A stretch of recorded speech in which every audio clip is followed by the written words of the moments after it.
Okay students, अब हमारा next topic है dependence of rate on concentration. Okay, हम ये टॉपिक स्टडी करने जा रहे हैं। इस टॉपिक में हम रेट कंसंट्रेशन पर कैसे डिपेंड करती है इसके बारे में पढ़ने जा रहे हैं। ठीक है, जो रेट ऑफ रिएक्शन होती है ये कंसंट्रेशन पर किस तरह से डिपेंड करेगी वो हमें यहाँ पे स्टडी करना है। ठीक है, तो the relationship between the rate of chemical reaction and concentration of reacting species is given by Guldberg and Wage in 1864. Okay, तो ये जो रिलेशनशिप था सबसे पहले गुल्डबर्ग ने दिया था।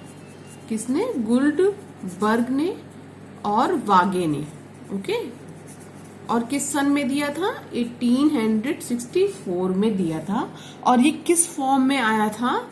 लॉ ऑफ मास एक्शन के फॉर्म में आया था। ठीक है, तो यानी अभी हम क्या स्टडी करने जा रहे हैं? लॉ ऑफ मास एक्शन को स्टडी करने जा रहे हैं। ये लॉ हमें रिलेशनशिप बताता है कंसंट्रेशन, मोलर कॉन्सेंट्रेशन के बीच में और हमारे रेट के बीच में। ठीक है, तो मैं देख लेती हूँ कि सबसे पहले ये लॉ कहता क्या है। लिखते हैं, according to this law the rate of a chemical reaction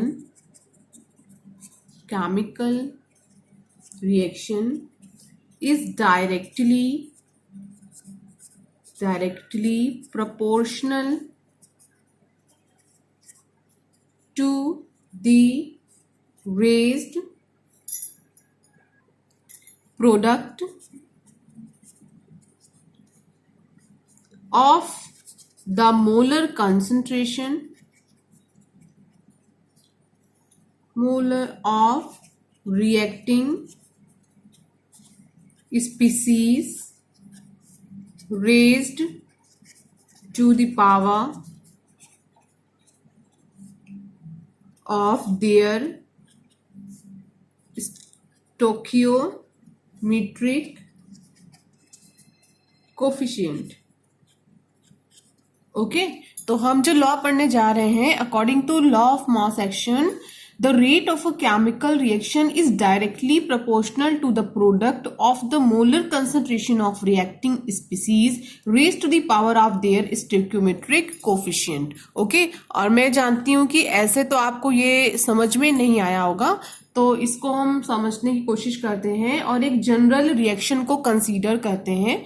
suppose करते हैं कि एक रिएक्शन ले रही हूं, कंसीडर अ रिएक्शन। इस रिएक्शन के थ्रू हम ये समझने की कोशिश करते हैं कि ये लॉ एक्चुअली है क्या।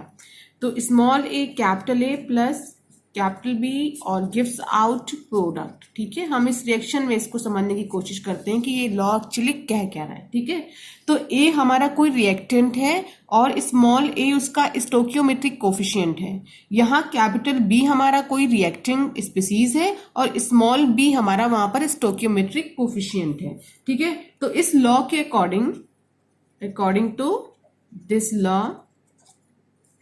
रेट ऑफ रिएक्शन क्या होगी इस रिएक्शन के लिए? क्योंकि हमारा लॉ क्या कह रहा है, देखिए, rate of a chemical reaction. तो rate of a chemical reaction is directly proportional to the product of the molar concentration, ठीक है, ऑफ रिएक्टिंग स्पीसीज। तो जो हमारी रिएक्टिंग स्पीसीज वो क्या है? ए, और क्या बोल रहा है? Molar concentration. तो ये सिंबल किसका है? मोलर कॉन्सेंट्रेशन का। तो पहली रिएक्टिंग स्पीसीज हमारी क्या है? Capital A. ठीक है, दूसरी रिएक्टिंग स्पीसीज का भी मोलर कॉन्सेंट्रेशन ले लें। तो ये कॉन्सेंट्रेशन का आप बॉक्स बनाइए, उसमें क्या लिख दीजिए? बी। उसके बाद देखिए क्या लिखा है? Raise to the power of their stoichiometric coefficient.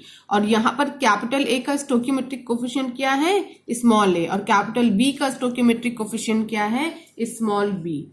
तो हम ये कह सकते हैं कि rate of reaction directly proportional होती है molar concentration of reacting species raise to the power a and raise to the power b. ठीक है, इतना क्लियर हुआ? तो एक बार फिर से करते हैं, आते हैं हम अपने लॉ को इस पे फॉलो कराते हैं। तो rate of chemical reaction is directly proportional to the product of the molar concentration of reacting species raised to the power of their stoichiometric coefficient. Okay, अब ये इतना आपको समझ में आ गया कि ये मैंने कैसे लिखा। देखिए यही तो लिखा है मैंने, दूसरा रिएक्टिंग स्पीसीज बी, ठीक है, उसकी स्टोइकियोमेट्रिक कोफिशिएंट बी और ए की स्टोइकियोमेट्रिक कोफिशिएंट ए, और ये हमारा क्या है ROR, ठीक है, rate of chemical reaction. Okay, the rate of chemical reaction is directly proportional to the molar concentration of reacting species A and B and raised to the power of their stoichiometric coefficient small a and small b. Okay, तो हम ये जानते हैं बेटा कि जब हम proportionality का साइन हटाते हैं तो वहां पर एक कांस्टेंट लाते हैं, तो ROR rate of reaction is equal to K concentration of A to the power small a, concentration of B to the power small b. तो यहाँ पर हम कौन सा कांस्टेंट लाए हैं, K लेकर के आए, ठीक है। तो K हमारा क्या कहलाता है, रेट कांस्टेंट कहलाता है, ठीक है, और इसी को हम बोल सकते हैं वेलोसिटी कांस्टेंट। कहीं पर आपको मिलेगा, आप देखेंगे वेलोसिटी कांस्टेंट भी कहते हैं, क्योंकि रेट हमारी एक तरीके की स्पीड ही होती है, ठीक है। उसके बाद इसको हम स्पेसिफिक रिएक्शन रेट के नाम से भी जानते हैं, ठीक है बच्चों। अब हम आते हैं नेक्स्ट पॉइंट पे कि हम के को रेट के इक्वल कैसे कर सकते हैं, ठीक है। तो हम सपोज करते हैं कि जो हमारा suppose the concentration of each reacting species, हम देखें कि जो हमारी रिएक्टिंग स्पीसीज कैपिटल ए और स्मॉल बी है, कैपिटल ए और स्मॉल कैपिटल बी है, इन दोनों को हमने सपोज कर लिया कि ये कितनी है 1 मोल पर लीटर। तो यहां पर देखिए क्या होने वाला है, ROR is equal to K इंटू 1, दोनों को हमने क्या सपोज कर लिया है 1 मोल पर लीटर, और हमने इन्हीं की जगह पे क्या पुट कर दिया 1 तो मल्टीप्लाई करेंगे। तो यहां पर क्या आने वाला है R यानी rate of reaction just equal होने वाला है किसके, K के, यानी रेट कांस्टेंट के। तो अगर हम यहां से देखना चाहें तो हमें क्या मिलने वाला है, rate constant is the rate of reaction when molar concentration of reacting species is 1 मोल पर लीटर। तो यहां से डेफिनेशन अगर हम K की निकालें तो मैं बताती हूं आपको, ठीक है। तो R हमारा अभी क्या हमने देखा है, वो है क्या हो गया है K के इक्वल, और K के इक्वल कब हुआ है, जब हमने A की कॉन्सेंट्रेशन को 1 मोल पर लीटर ले लिया है और B यानी कैपिटल बी दूसरे रिएक्टेंट की कॉन्सेंट्रेशन को भी 1 मोल पर लीटर ले लिया है। तो हमें K की डेफिनेशन क्या मिल रही है, rate constant is the rate of reaction. Rate constant हमारा क्या है, रेट ऑफ रिएक्शन है, कब, जब when molar concentration of each reacting species is 1 मोल पर लीटर। तो ये छोटा सा एक क्वेश्चन अराइज हो सकता है और ये ऑप्शनल में अराइज हो सकता है, ठीक है। तो बेटा जो अभी आपने स्टडी किया है लॉ ऑफ मास एक्शन, ये एक्चुअली थ्योरेटिकल कॉन्सेप्ट है, ठीक है, थ्योरेटिकल कॉन्सेप्ट है।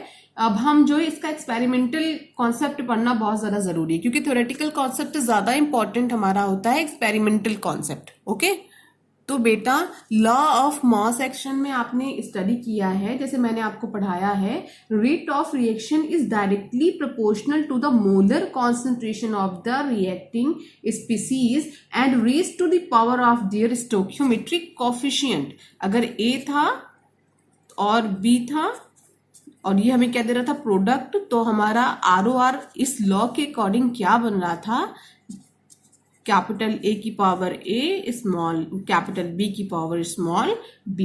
ओके, लेकिन ऐसा जरूरी नहीं है बच्चों कि जो हमारा स्टोइकियोमेट्रिक कोएफिशिएंट है ये सेम ही हो और इन्हीं पर हमारी रेट ऑफ रिएक्शन डिपेंड करे। जो ये स्टोइकियोमेट्रिक कोएफिशिएंट है जरूरी नहीं है कि ये सेम यहां पर हो और इसी के ऊपर हमारा रेट ऑफ रिएक्शन डिपेंड करे। ये तो हमारा थ्योरेटिकल फॉर्मेट था, तो हमने थ्योरेटिकली इसको देख लिया, बट एक्सपेरिमेंटली हम देखेंगे जब इसको, तो जब एक्सपेरिमेंट हम करेंगे तो एक्सपेरिमेंट में देखेंगे कि ऐसा जरूरी नहीं है कि स्टोइकियोमेट्रिक कोएफिशिएंट का जो है वही हमारी पावर बन जाए और उसी पे हमारा रेट ऑफ रिएक्शन डिपेंड करे। ऐसा नहीं होगा। जब एक्सपेरिमेंट में हम देखेंगे तो काफी कुछ हमें चेंजेस मिलेगा। ठीक है। तो ये तो एक थ्योरेटिकल वैल्यू थी, ये हो गई। अब हम जब इसको नए तरीके से पढ़ेंगे तो एक्सपेरिमेंटल वैल्यू पढ़ेंगे, ठीक है। तो ये याद ध्यान रखिएगा कि ये थ्योरेटिकल है, कोई ऐसा जरूरी नहीं है कि किसी भी रिएक्शन का जो स्टोकियोमेट्रिक कोफिशिएंट है वो इसकी पावर में बन जाए, यानी स्टोकियोमेट्रिक कोफिशिएंट के ऊपर रेट ऑफ रिएक्शन हमारी डिपेंड करे, ऐसा जरूरी नहीं है। डिपेंड कर भी सकती है और नहीं भी कर सकती है, ठीक है। तो इसको समझने के लिए हमारे पास एक दूसरा लॉ है, उसको हम बोलते हैं रेट लॉ। ओके, तो ध्यान रखिएगा जो स्टोकियोमेट्रिक है हमारी वो पावर बनेगी, पर जरूरी ऐसा नहीं है कि हमारी रेट हमारे स्टोकियोमेट्रिक कोफिशिएंट पर ही डिपेंड करे। हो सकता है डिपेंड करे या हो सकता है ना भी डिपेंड करे। तो उसको हम लोग किससे पढ़ेंगे? रेट लॉ से। उसको हम लोग नेक्स्ट वीडियो में पढ़ेंगे। ओके।